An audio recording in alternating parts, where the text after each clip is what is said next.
My girlfriend said, "I need space. Don't contact me for a while."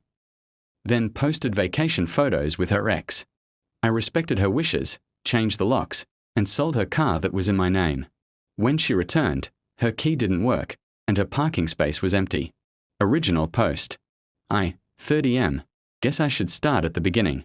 It's still kind of raw, not going to lie. About 3 weeks back, my girlfriend Emily, 28F, dropped a bomb via text. We'd been together nearly 2 years, living together in my apartment for the last year. Things felt okay, maybe a bit distant lately, but nothing alarming. Or so I thought.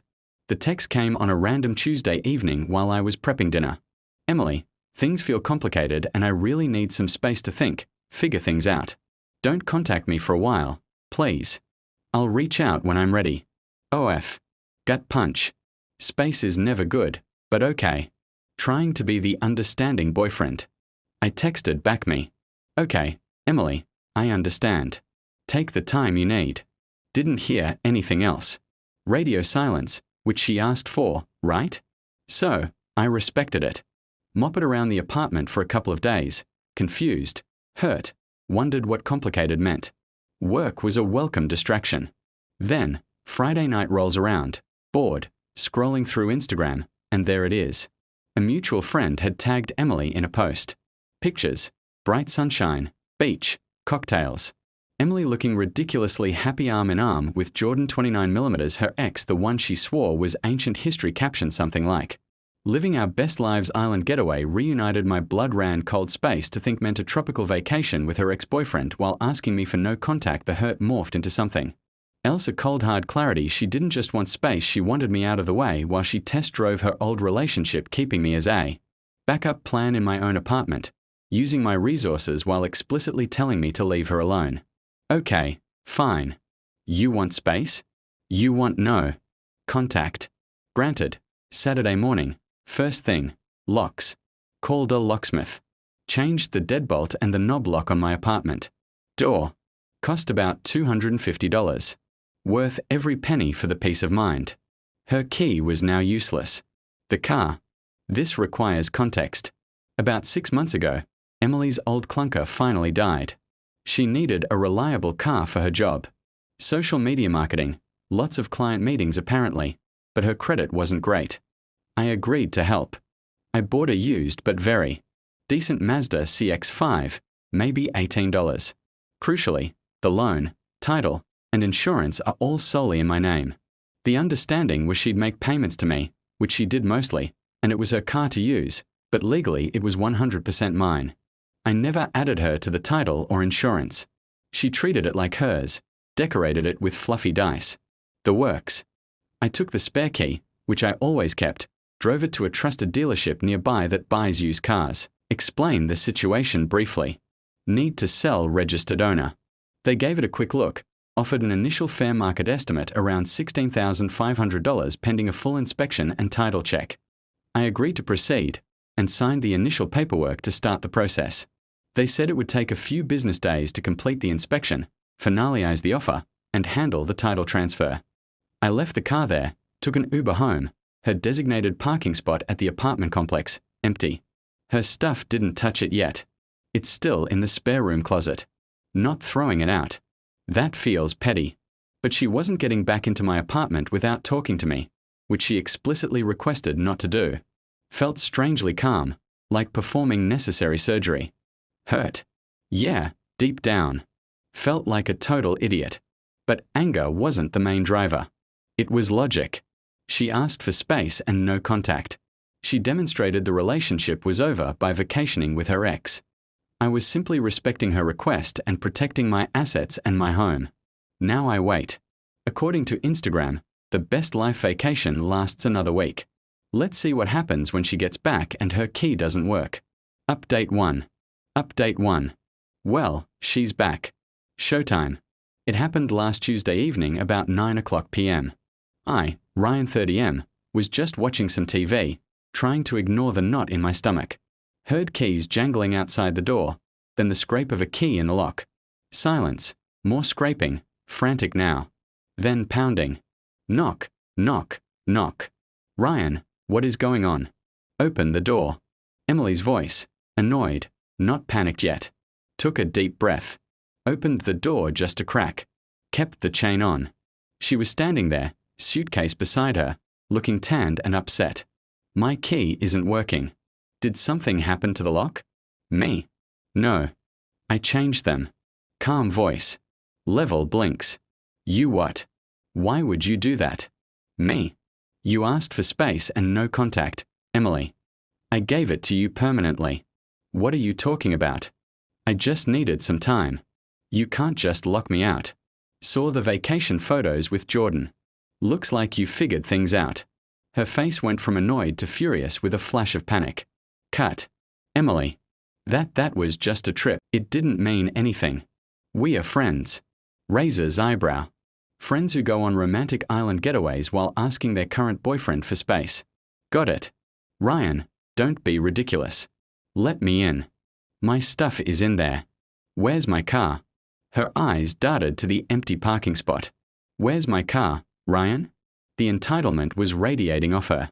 The sheer assumption that everything would just be waiting for her. Me. Firstly, it's my apartment. Secondly, it was never your car. It's my car legally in my name and I'm selling it. It's at the dealership now. Jaw drops. You're selling it. You can't do that. I paid for that car. You made payments to me towards its use, Emily. You didn't buy it.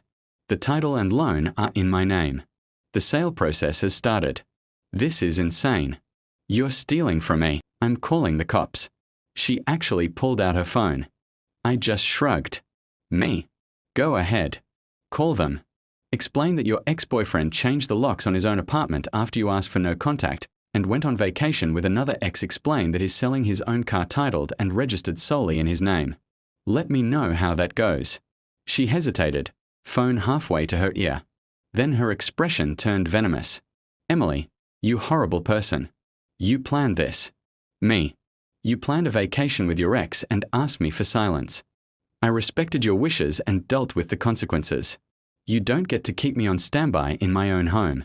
Suddenly, another voice, her sister, Brooke, 26F, must have been waiting in the car downstairs. She came marching up the walkway. Brooke, what is going on, Emily?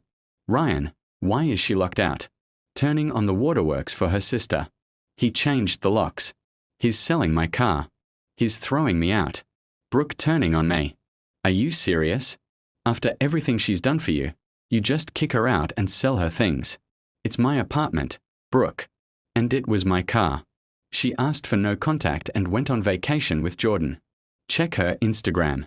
We are done here. She needed space. You're supposed to support her, not punish her. Support her cheating on me? No thanks. She made her choice. Now she can live with it. Emily started demanding her stuff. Right now at 9 p.m. me not happening tonight. You can arrange a time to pick up your belongings. Send me a text with a date and time. I'll have them boxed up near the door. You won't be coming inside further than the entryway. You can't dictate. I can. My apartment. My rules. Now you wanted no contact. This is the new contact arrangement. Text me a time. Goodbye. Close the door. Lock the deadbolt. My hands were shaking slightly. Adrenaline, anger, residual hurt, but mostly relief. It was done. The confrontation was over for now. Heard them outside for another 5 minutes. Emily yelling, Brooke trying to calm her down while probably fueling the fire. Then they left. Couple hours later, got a text, not from Emily, from Brooke's phone. Brooke's text, Emily needs her things tomorrow, 10 a.m. Be ready. No, please, no thank you, just pure demand. Replied, okay. Spent the next few hours boxing up Emily's clothes, toiletries, books, knickknacks, everything I could find. Piled it near the door, felt cleansing. The dealership called later that week, maybe Thursday, said the inspection was done. The final offer was firm at $16,350. Slight adjustment for tire wear. Went down there Friday afternoon, signed the final title transfer docs, and they handed me the check. Deposited it immediately. Felt like closing a very expensive, emotionally draining chapter. Let's see what tomorrow, the pickup day, brings. Expecting more drama. Update 2. The last week has been something else. The entitlement levels just keep rising. It's almost impressive. The pickup 10 a.m. on the dot. Wednesday as scheduled in the previous update. Knock at the door. Not Emily. It was Brooke and their mom, Karen. Emily was waiting in the car, apparently too distraught to face me. Right. Karen immediately launched into it. Tears in her eyes. Crocodile tears, I suspect. Karen. Ryan. How could you do this to her? After 2 years, she loves you. Apparently, not enough to avoid vacationing with her ex while asking me for space. Karen, it was a mistake. She was confused. You should forgive her. And selling her car. That was cruel. She needs that for work. It was my car, Karen. Legally mine. And her confusion led her to betray our relationship. Actions have consequences. The car is sold. Open the door wider to show the boxes piled in the entryway. Me here's her stuff. Take it all. Make sure you get everything because this is the only chance. Sniffing disdainfully. We'll need to check the closets, the bathroom. Nope. You can take what's here in the entryway. I packed everything I could find. You are not coming further into my apartment. Don't be unreasonable, Ryan.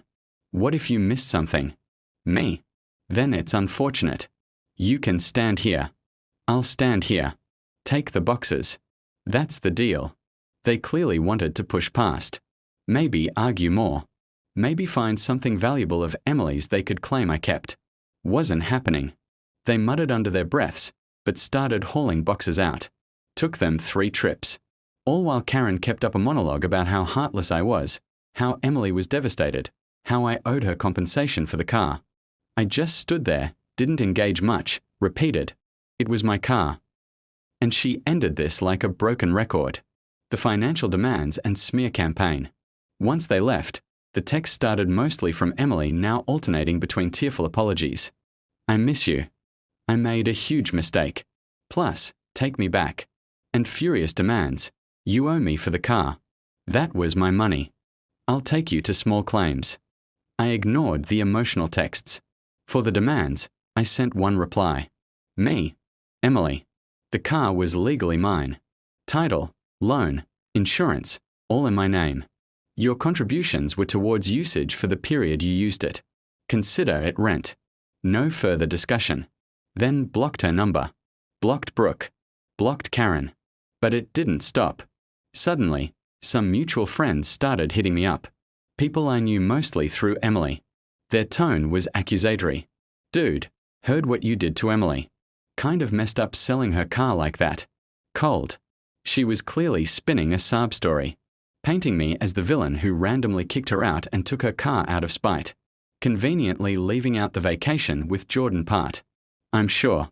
I briefly explained the situation, her text, the ex-vacation, the car legally being mine to a couple of them I thought might be reasonable. Mixed results. Some got it. Some clearly bought her narrative. Whatever. People believe what they want. Dirty trick attempt. Then came the call from my landlord's office yesterday. Apparently, they received an anonymous complaint about recent disturbances and loud arguments coming from my unit's vicinity. Claimed there was shouting and concern about confrontations. My blood ran cold for a second. This felt calculated, trying to get me in trouble. Thankfully, I have a decent relationship with the building manager. I calmly explained. My ex-girlfriend, who is living here but not on the lease, recently moved out after a breakup. There was a brief loud argument outside my door when she discovered I changed the locks following her request for no contact and subsequent actions. Her family was also here briefly for a supervised pickup of her belongings. There have been no disturbances inside my unit and she is no longer residing here. The manager seemed to understand, said they'd note it down, but unless there were further verifiable complaints or actual disturbances, it wouldn't go anywhere. Pretty sure it was Emily or Brooke trying to cause trouble. Low blow. The X Factor got a message request on Instagram from Jordan. Didn't open it, just deleted and blocked. Don't need or want to hear anything from him. Probably gloating or trying to stir the pot. My response, honestly, all this entitlement and the dirty tricks just solidify my decision. They aren't making me feel guilty. They're making me feel justified. This isn't just a mistake Emily made. This is who she is and who her enablers, Brooke, Karen, are. The revenge isn't some grand scheme. It's just letting them crash against the wall of reality. Apartment secure. Lisa is solely mine. Complaint went nowhere. Car sold. Money in my account legally airtight. Her stuff gone. Communication blocked on all channels. Any future attempts at contact, especially threats, will go straight to a lawyer for a cease and desist. Already consulted one briefly just to be safe. They confirmed my position on the car and apartment is solid.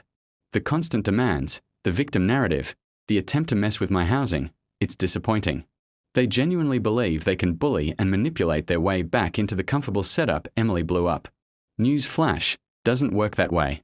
Now, I'm just focusing on cleaning up the mess emotionally. It's tough to realize the person you lived with and cared about is capable of this level of deceit and entitlement, but better to know now. Final update. It's been about 2 months since Emily came back from her little space-seeking trip with Jordan. Things have settled down, mostly because I refused to engage with the drama after that last update. Wanted to share the final resolution. The smear campaign continued for a bit. Lost a few superficial mutual friends who bought Emily's sober story. Honestly, good riddance. Anyone who takes a side without hearing the full story isn't someone I need in my life anyway. My real friends, the ones who knew me before Emily, were solid. They heard my side, saw the blatant disrespect, and supported me 100%. Emily apparently tried to escalate things legally, sort of. I got a vaguely threatening letter from some budget lawyer she must have scraped funds together for, demanding $10,000 for the value of her contributions to the car and emotional distress. It was full of typos and legal nonsense. My response had the lawyer I consulted send back a very formal, very concise letter. It included copies of the car title, loan agreement, and insurance policy, all solely in my name. A reminder that her contributions are for usage depreciation during the time she drove it. Essentially rent, and she actually owed money if calculated per mile based on standard rates. A bluff, but made the point. A copy of her original I need space. Don't contact me text. Screen grabs of the vacation photos with Jordan. Timestamped public posts. A warning that any further unsubstantiated claims or harassment would result in me seeking legal fees and filing for a restraining order based on her previous attempts to cause issues with my landlord. Total silence after that. Her budget lawyer probably told her she had zero case and dropped her. Paying for a real legal battle was never an option for her, especially without my financial backing. Heard through the grapevine, a friend who still has minimal contact with one of Emily's less intense friends. What happened next? Emily crashed with Brooke for a while, which apparently caused massive friction because Emily expected Brooke to basically fund her life and didn't lift a finger. Shocking. Jordan, predictably, he vanished once the vacation was over and reality set in. He wasn't interested in supporting her or dealing with her drama long term. He got his fun trip. End of story. She apparently tried guilt-tea tripping her parents Karen for money, probably with some success, but they couldn't bankroll her old lifestyle indefinitely.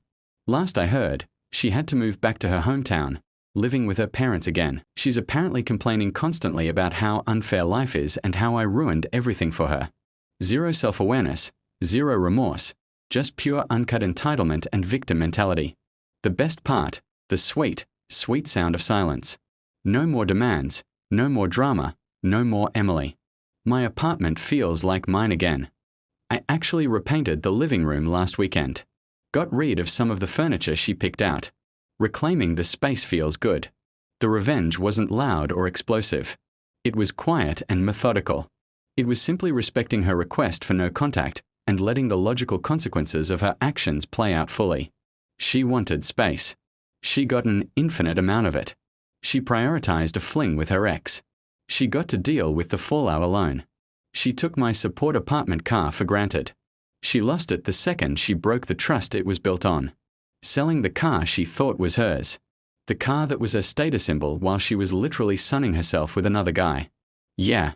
Okay. That part felt truly satisfying. Not going to lie. That empty parking space when she got back. Chef's kiss. That's the consequence hitting hard and visibly. She didn't just lose a boyfriend. She lost the comfortable life she assumed was her right. Funded by me. It cost me emotionally. Yeah. Took time to process the betrayal, but I handled it logically, protected myself, and refused to be a doormat. She thought she could play games, keep me dangling. She miscalculated badly. She faced the direct, unavoidable consequences of her own choices, and her entitlement couldn't shield her. That's the most satisfying outcome I could ask for. Good riddance to Emily. Time to really move on.